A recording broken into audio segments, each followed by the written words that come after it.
All right, so everyone, of course, is excited to see Caleb Williams in his first Bears action tomorrow in a true game situation where he can actually be hit by the opposition. But who is one player you are looking forward to seeing tomorrow outside of Caleb Williams?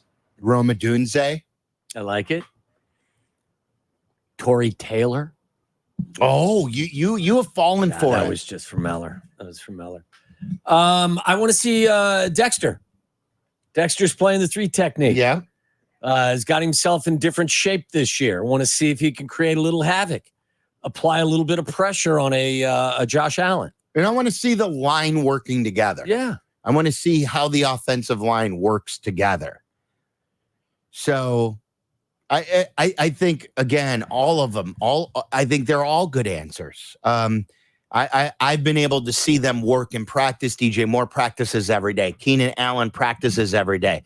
Seeing them work all together. I'd like to see Rome Odunze get more run because I think he can use some reps. Did you see, too, Malik Neighbors had 0 targets yesterday in the Giants game? I think he complained about it afterwards in his own special way, too, didn't he? I think so. Yeah, He had something to the effect of, I can't... It wasn't as bad as as like the headline I think made it out to be, but it still wasn't good. Yeah. So I'm just fine with us having Rome Odunze as opposed to him. I'm fine. I feel good.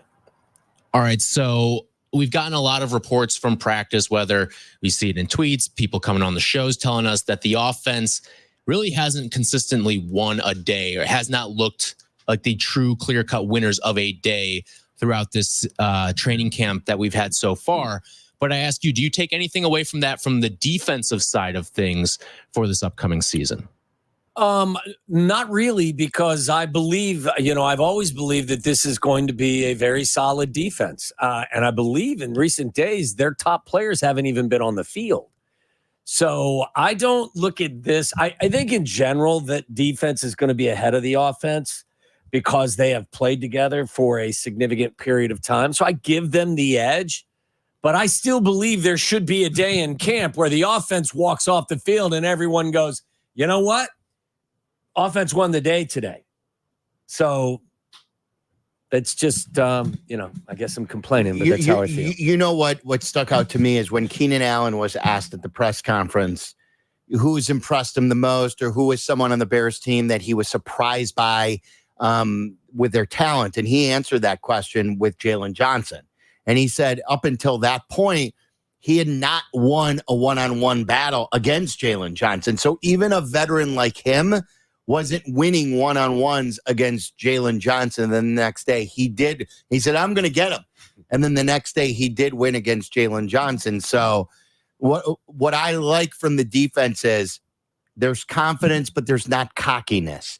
I felt like there was an arrogance about them last year for no reason.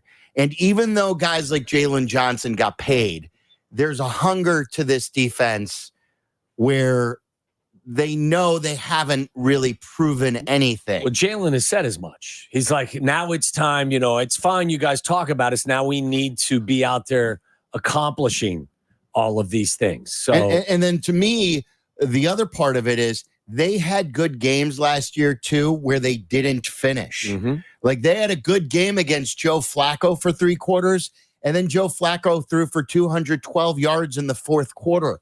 That's not good enough. And that's an embarrassment, a matter of fact. So to me, I think even when the defense was playing good, there were moments in the back half of the season where everyone quotes, oh, they were top 5 in the back half of the season.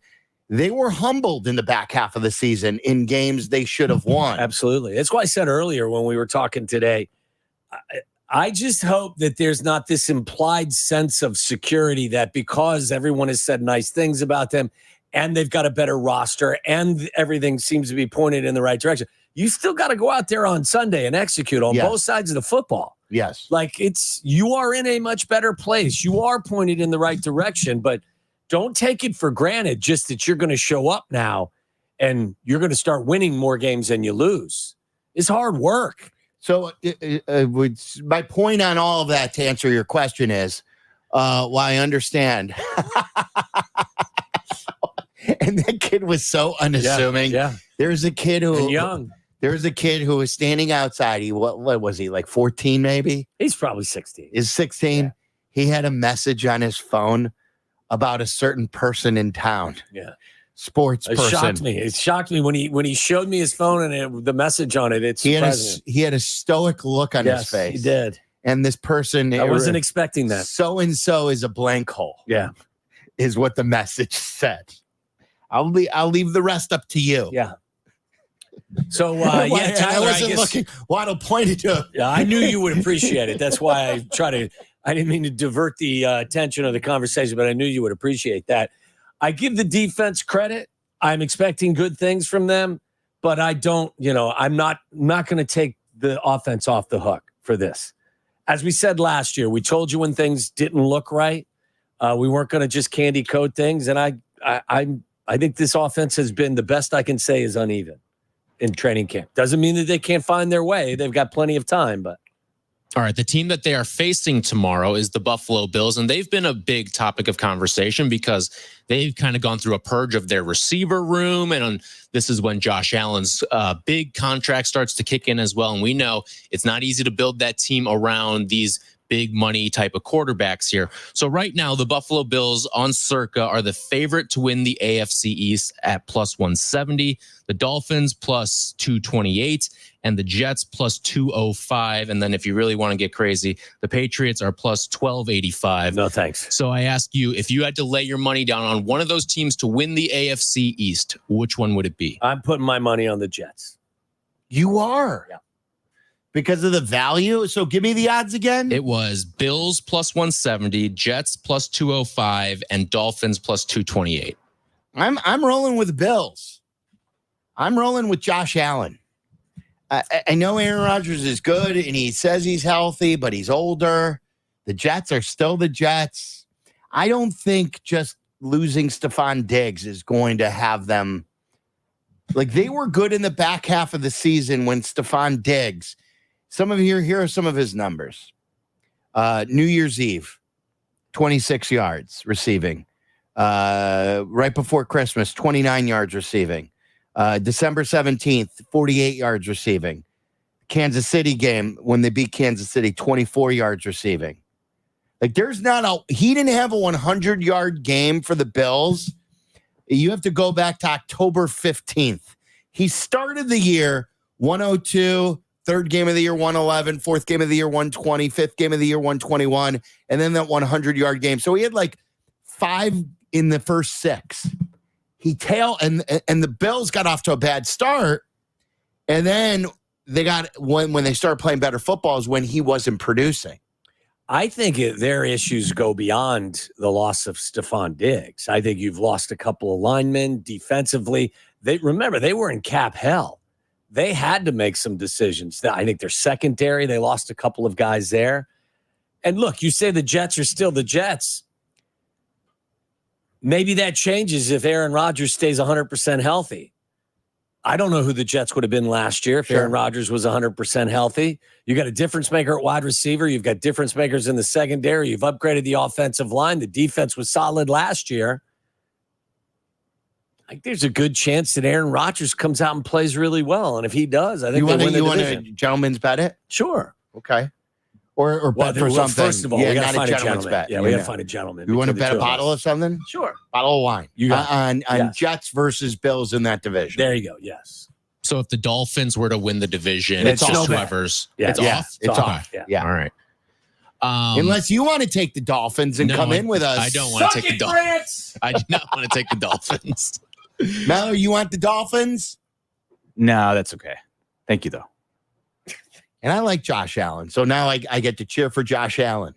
By the way, Josh Allen's MVP odds on Circa are 10-1 right now, tied for third with CJ Stroud and Jordan Love, only behind Mahomes and Burrow. They're actually his longest odds since 2021 when he was 12-1 entering the season. Not a bad play. Because, you think about it, if the Bills are really good this year, it's going to be even more on Josh Allen. Kind of going to be like what happened with Mahomes last year, where he lost even more of his weapons and surrounding help. So it's going to be even more on a guy like Josh Allen.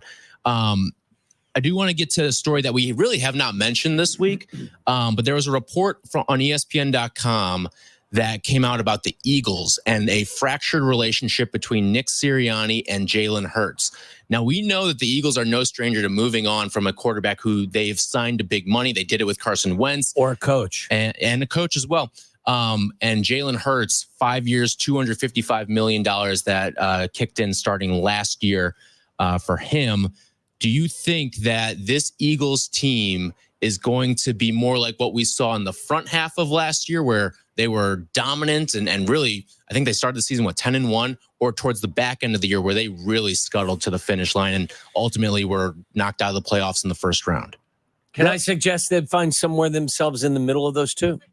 Do they win the NFC East? So Dallas or them? I don't even know who's going to. It's not Washington and it's not New York. It's Dallas or them. Yes. Do they win it? They win at least 10 this year. So like they don't get off to a 10-1 start, but they're not bad like they were in the back half. I think they find their offense. Jalen Hurts maybe isn't a superstar. I still believe in him with the weapons that he has. New offensive coordinator, Kellen Moore. Mm-hmm. Do you think the Eagles will come to regret this Jalen Hurts deal? I don't listen. I think he's a nice quarterback. I don't think he is a $240 million quarterback. I don't. I don't believe they're going to regret it. No, I believe there are ebbs and flows, and like again with Josh Allen, with Lamar Jackson, some of these guys go up, they go down. A lot of times they rebound. So I don't believe. I think he had some adversity, and I think he's going to bounce back. He's had one good season, whereas Lamar and some of the other quarterbacks can claim to have more. Well, didn't people say that Lamar only had one good season at one time, the MVP year? Then he had like 2 or 3 bad years. I think people have suggested he has struggled in the postseason and he hasn't been healthy. Well, what were his numbers after the MVP season? I want to say that he had a couple of not so good seasons after that, and that's why the OC got fired. In his second year, I'll do Jalen Hurts first. He was 16th. Well, no, I'm not saying he is him. I'm just saying that. No, I'm just saying like Jalen Hurts has had one good year, and that was 2022 when he was really good. He had 13 rushing touchdowns. He had 22 passing touchdowns. He had 6 interceptions. He threw for 3,700 yards. So Lamar Jackson, after that MVP season, did not throw for over 3,000 yards, did not throw for even 2,900 yards until this past season. It's my point. Like, I think that there are ways that they can find problems, and I still believe in the talent.